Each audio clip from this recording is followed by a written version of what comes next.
These three major father wound signs are stopping you from having a fulfilling and purposeful driven life and having deep and meaningful connections and relationships. And in this video, we're going to unpack this, so make sure you stick around for the entire video because you're not going to want to miss this.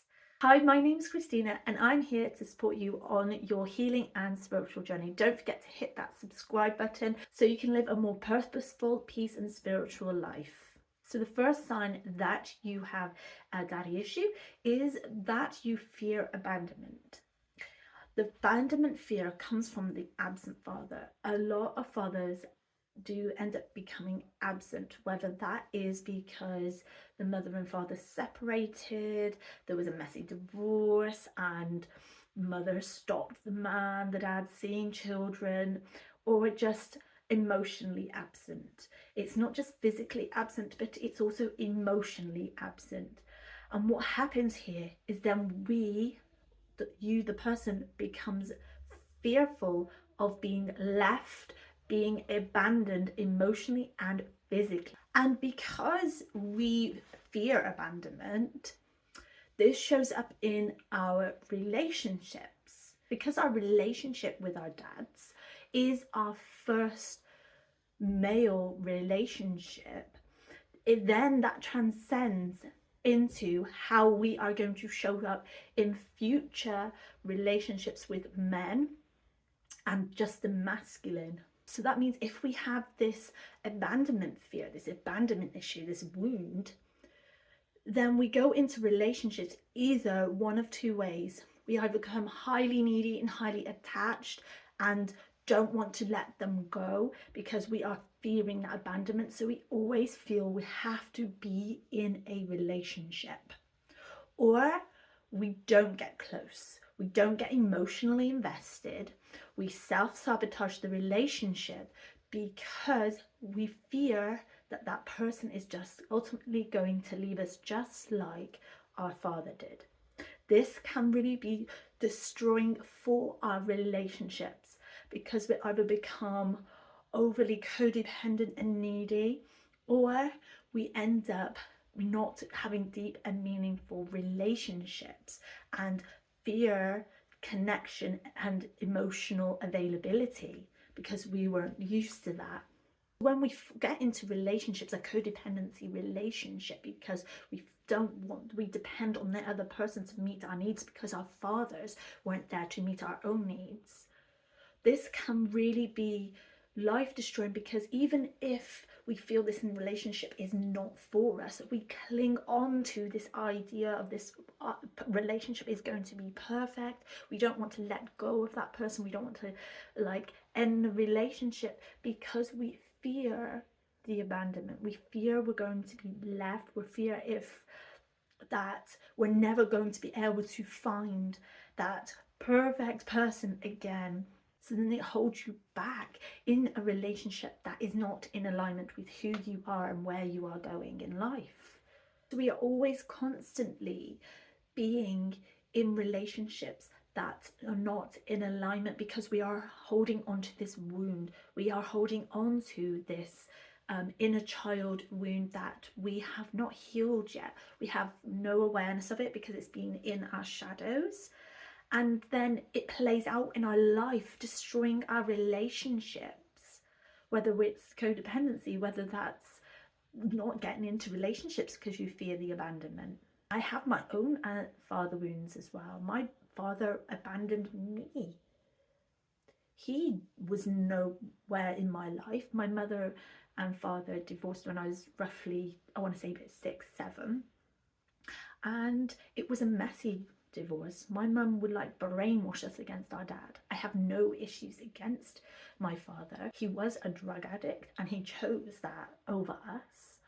And from the age, I would say probably from about 10 years old up until a few years ago when he died, I'm trying to think when he died, probably about 4 or 5 years ago now, I only saw him twice in that entire time.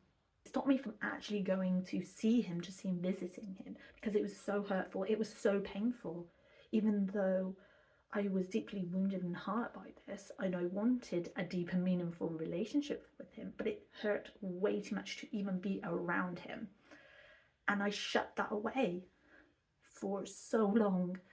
And it wasn't until he actually died I felt relief that I didn't have to have that feeling of I have to go and see him. Is he okay? Is he okay? I'm worried, I'm worried, I'm worried. Because I was worried about him dying because he was a drug addict and he overdosed many times.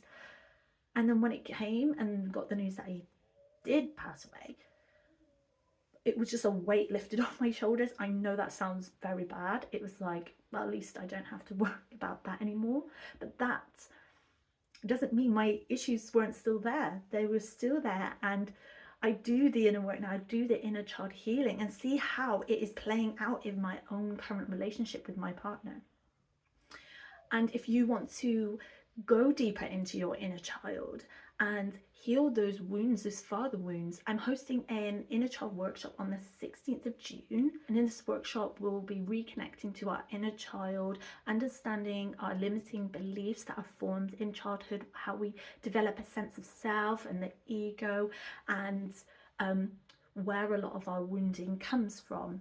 And we'll be doing a group meditation and even having some time for reflection and journaling. So if that sounds like something you'll feel called to do and attend and heal your inner child wounds, click the link in the pinned comment below, because you're not going to want to miss this, because it could be that time where you have that haha moment and finally able to release and let go of a lot of your wounding. So the second major sign that is actually destroying your life and as a father, so the second sign that you have a deep father wound is that you are emotionally unavailable yourself, and you fear connection and close relationships, just like I mentioned a little bit in the first one. So the masculine tend to be really shut off from their emotions, because for generations they've told that it's weak to show emotions, weak to cry, and then the man becomes emotionally unavailable and not present with their child.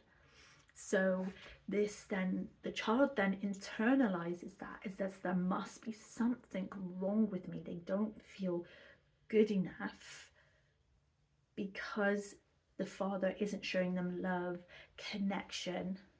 So that's a bonus sign there, is that you don't feel good enough. And this is something I struggle with a lot, is I don't feel good enough a lot of the time, and I do that in work to help overcome that limiting belief, that wound, because we don't feel good enough. It holds us back in living the fulfilling and purposeful driven life that we want. So just going back to the emotional abandonment and fearing the closeness of relationships, this stops you from being able to feel emotions. And this can be really devastating for your body and your mind, because when we are suppressing and pushing away emotions, we are trying to not let it be felt in the body, because the nervous system will remember this. It does remember this. So when we are pushing and shoving away, going, I don't want to feel that because it feels sore, it feels emotional, just like I wouldn't go and visit my father even when I was in my 20s. I could have easily gone to see my father, but I didn't. It was too painful. I shove it away, shove it away, shove it away, and then it ends up manifesting in a physical symptom. And I have chronic pain on my right side, and that is the masculine side. I have no pain on my left side, even though I do have mother wounds too.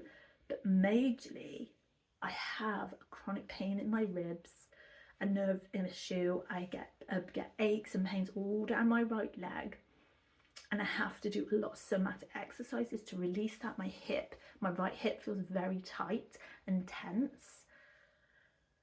So when we don't allow our emotions to be felt, this can have devastating effects on our bodies and our lives, because we become resentful, we become angry, because if we're not allowed to express tears as a child and express, or you weren't shown the different ranges of emotions that are okay because we're all human, and your father was emotionally unavailable and didn't show you love, didn't show his own emotional range, then we just end up resulting into anger and going straight for that. We can feel very angry and resentful and blame.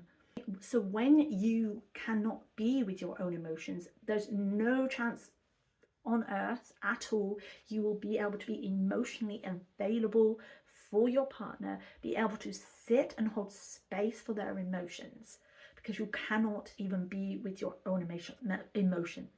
You can't feel it because you've pushed it away so much because it is painful. Often when it comes to healing, all it is to be felt, the emotion to finally be felt, to be expressed.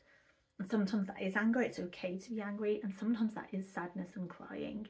So the third and final sign that you have a major daddy issue is you are blaming yourself, you have anxiety, low self-esteem, low confidence, feel insecure, all these different terms, like umbrella terms for just insecurity, like not feeling confident. This is something that I really struggled with my whole life.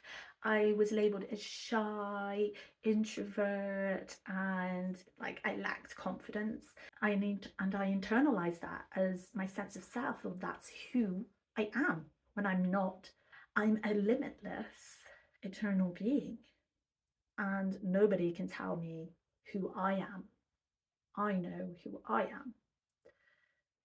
And so when we have that father issue, that father wound, can lead to a lot of anxiety, which links to the abandonment issue, the anxiety of not knowing where he is, not knowing what's going on, and the coming and going of a father constantly in and out of your life, whether that's the emotional availability coming in and out or the physical availability.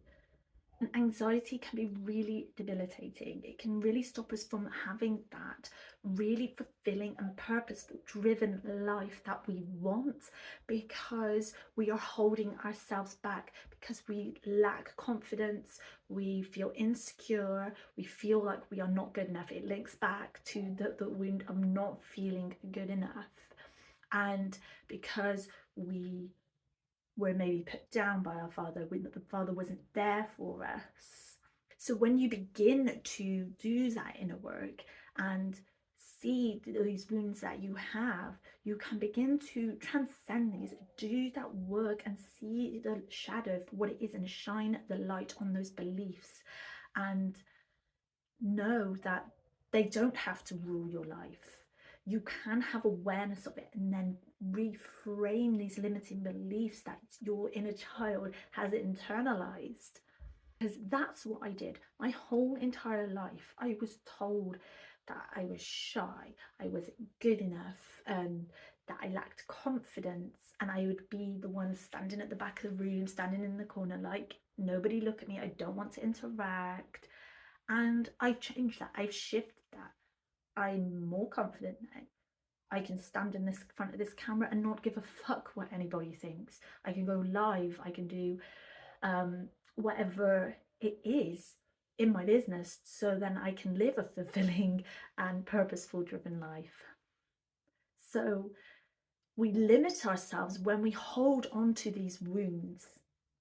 And in the workshop that I'll be hosting, we will talk about the different practices that we can do to help bring more awareness to the wounds, so then we can begin to let go of those wounds. So if you want help with that, you need support in a safe container, join us at the workshop on the 16th. Click the link in the pinned comments. So they have it, 3 major signs of the father wound that is destroying your life. Check out this video next if you feel called to, and don't forget to join us on the 16th.